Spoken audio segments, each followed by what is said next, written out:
Now, Bronwyn, I want to start with you. In Western Australia today, in the lead up to an inevitable losing campaign in Western Australia, the WA Liberal leader has said that they're going to go to net zero emissions. They're going to try to get to no coal-fired power, by the way, within, I think, 10 years. Anthony Albanese says he will push net zero through the Parliament to force the government's hand. But can we have a listen to the bloke who would like to be the Premier but has no chance of winning the next election in Western Australia about why no coal-fired power should be available there? I know there are questions about what this means for the future of Collie in particular. We have a $100 million plan to help make sure we transition Collie for the future, to make sure we can send green renewable energy down to Collie to help them with manufacturing and transition that workforce. In WA, under our plan, no worker will be left behind. Okay, now about 30% of the grid currently comes from coal in Western Australia. I don't know what votes this bloke's going for, but, well, he's going to confirm that he'll lose in one hell of a margin, but he was going to anyway against McGowan. But I think even some Liberal supporters now might go, I'm not even voting against McGowan. He hasn't got a hope in hell of winning the next election, so he really doesn't matter. But there's an important point here. Because we have seen the federal government let the states become like independent nations, is it any wonder that state leaders of Liberal parties think they can freelance too? I mean, if you set this environment, you've got to cop what comes along with it. But I think that guy said he didn't really want the job. He should have listened to his own reasoning and not taken it.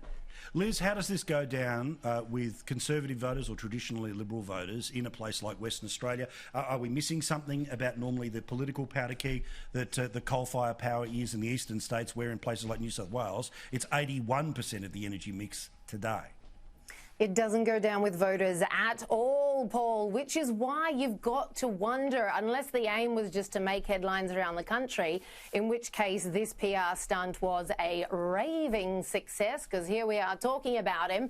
What on earth are you thinking? There are no votes in this. We saw that abundantly at the last federal election. There are no votes in these promises of zero emission by this, zero emission by that. Here we have the most ambitious zero emissions target, and this is a state branching out by itself going, oh, we are going to lead the baton. This was incredibly hard to watch from Kirkup. He shows promise as opposition leader, but after 5 minutes in the hot seat, here he is rolling out this ridiculous election promise. And as you've both touched on, no chance in hell the Libs are going to win. So, heck, Kirkup could be promising a free pony and lifetime supply of ice cream, and it wouldn't matter. But to be rolling out these promises, and if one more politician talks about wind and solar in the same sentence as bringing back manufacturing, I think they should be yanked from our parliaments, just like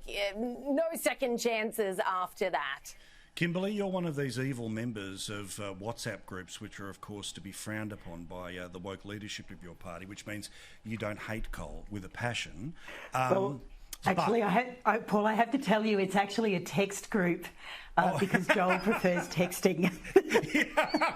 Fair enough. Joel doesn't do WhatsApp. All right, fair enough. How do you feel about what's being suggested in Western Australia, and then also your leader wanting to bring net zero 2050, that the Prime Minister won't be able to crab walk to it, he's going to have to vote for or against it in the Parliament sometime very soon? Well, I think firstly, Bronwyn and Liz are correct. I don't think Zach Kirkup has a chance of winning the election. I think Mark McGowan will win it. But I also think that it's not just him. It's Matt Keane, who is the Environment Minister in New South Wales. It's Boris Johnson in the UK, a Conservative Prime Minister who is actually, wanting to discuss carbon tariffs in June at the G7. So I think what we're seeing is that there is a move. And in fact, Scott Morrison, the Prime Minister, has said that we will, he wants to get to net zero emissions by 2050, preferably before then, he has said. So, in fact, what Scott Morrison is doing is not really saying the truth to his party room, not saying the truth to the joint party room, and certainly not saying the truth to the electorate. And I think also, of course, in New South Wales, and Bronwyn will know this, of course, is that he's really in alliance. His factional allies are the New South Wales moderates of the Liberal Party, the Michael Photius group. And so what he says in Mackay is even different to what he says to Michael Photius and to the moderates in the New South Wales Liberal branch. That's a reverse on Shorten. I remember that's turning an attack on your old leader into an attack on this leader, but Bronwyn doesn't work. Kimberly, I don't think you can malign the Prime Minister in saying he's a lefty. He's got more sense than that. His factional allies are. And I think I know the factions of the Liberal Party better than you do. I would give you credit for knowing your factions perhaps a little better than I do, but I think I know the Liberal Party better than you do. Well, it's well known. And I would not say that the Prime Minister is a lefty and beholden to the left. His factional allies are Michael Photius and the moderates. You mean the left? That's what it is. They like that term, but it's the left. Well, and that's where Matt Keane is. And I said the problem is this: that when you let the states think they are mini nations, they behave like mini nations.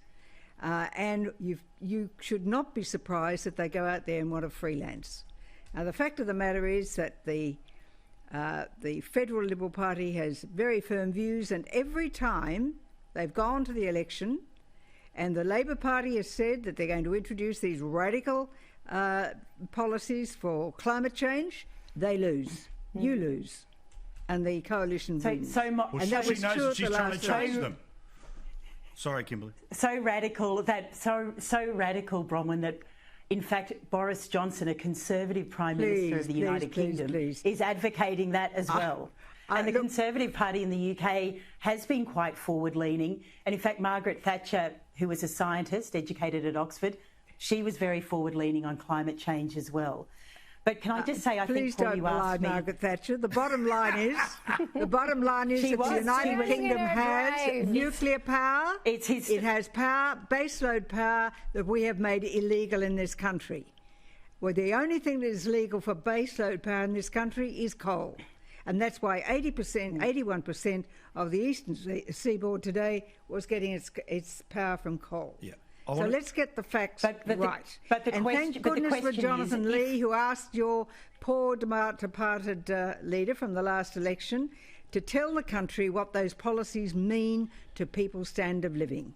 All right. And it came out loud and clear. It couldn't be done. If we are going to be Luddites on this issue, we are going to be left behind by the rest of the world. It's 2 centuries old, Kimberly. Try something more contemporary. That's right, and the Luddites actually didn't believe in the Industrial Revolution in Britain. That's what they didn't believe in. Well, and now I would say the Greens are Luddites. They don't believe in it either. Well, I don't disagree with you about the Greens.